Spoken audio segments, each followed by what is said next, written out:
Hello, myself Dr. Myra. My topic is feed modification of birds. So, in birds, the feeds are modified for capturing the prey, for capturing the twig, for tearing the food, and so on. So, in such a way, to perform such phenomena, the feet of birds are modified in with the character of environment and manner of locomotion. The feet has adapted itself to various modes of life and specific functions. The normal number of toes in birds is 4 to 5 or little toe having been lost. The first toe, as a rule, point backwards. The important feet modifications are described here, which is nothing but the cursorial or running feet. The it is the habit of the leg in which the reduce the length and number of toes. The hind toe is elevated, reduced or absent. The foot and toes becomes particularly sturdy. The bustards and coursers are short-toed birds having only three toes directed forward. The leg of ostrich is inhabitants. They living on open land. Their legs are long and the reduction of toes occur in they have only two toes, the third and fourth. The former and middle toe is larger, the latter of outer toe is smaller and bears no nails. In such a way, such type of feet is known as cursorial or running feet. Next type of feet is perching feet. In perching birds, the tendons of the foot are so arranged that the weight of the body automatically causes the toes to grasp the perch when birds alight on branch. The majority of birds belong to such category of the feet. The perching foot is present in sparrow, robin, crow, and so on. Is the usual arrangement of three toes in front and one behind. Such arrangement is seen in all the birds. The toes are large and provided with sharp and curved claw.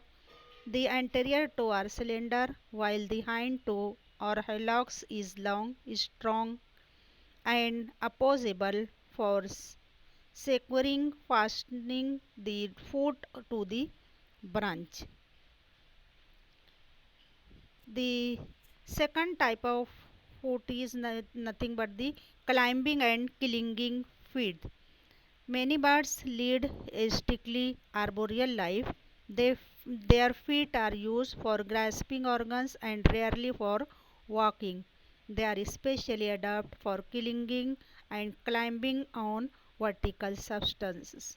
Vertical surfaces. Different types of climbing feet are zygodactylus feet in parrots, to woodpecker, and so on.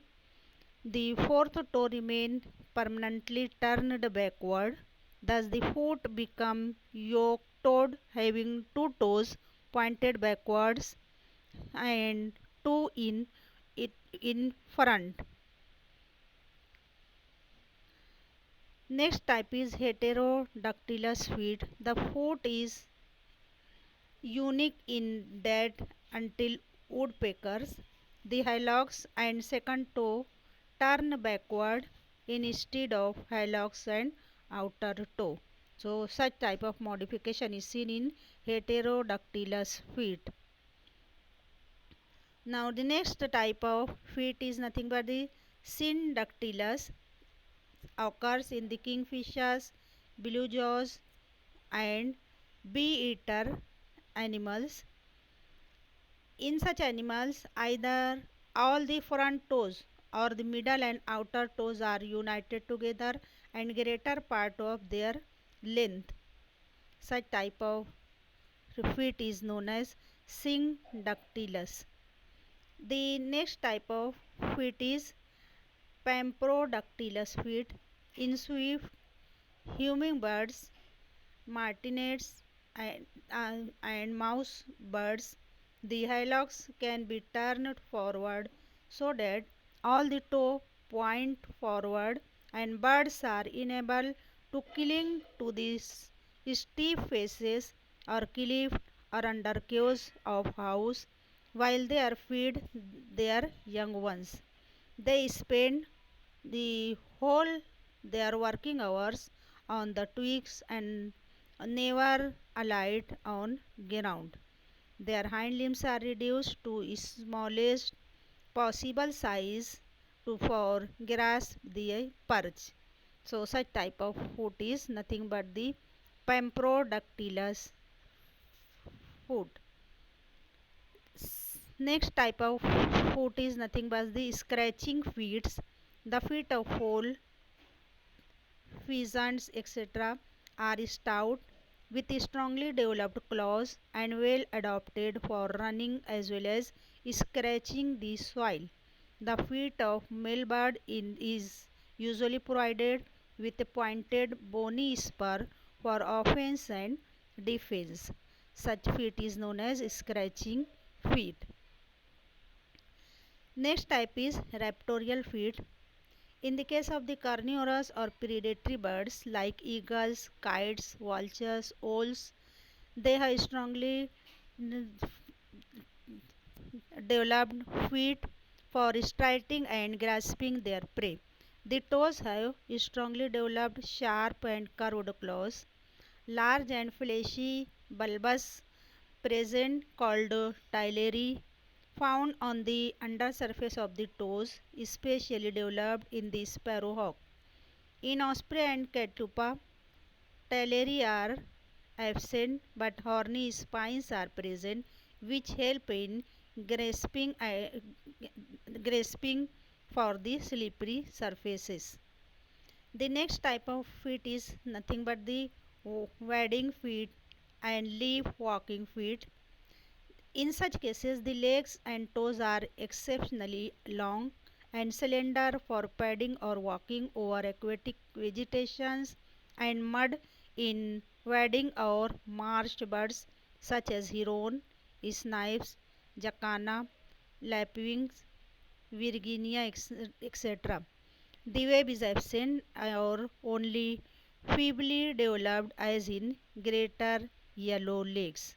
Such type of legs are known as wading feet are known as wading feet and leaf walking feet. The next type of feet is nothing but the swimming feet. In swimming birds, the toes are webbed partly or completely. In birds like coots, the web is lobate and toes are free. In swimming on padding birds such as duck, the only anterior three toes united in web. In pelican and cormorants, all the four toes are enclosed in the web.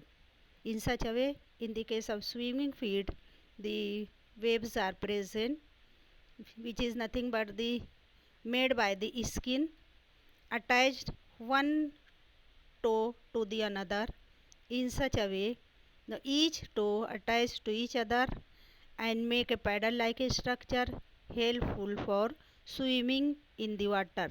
In such a way, swimming feet helpful for the locomotion or swimming in the water of such birds which are living in the water. Now thank you very much.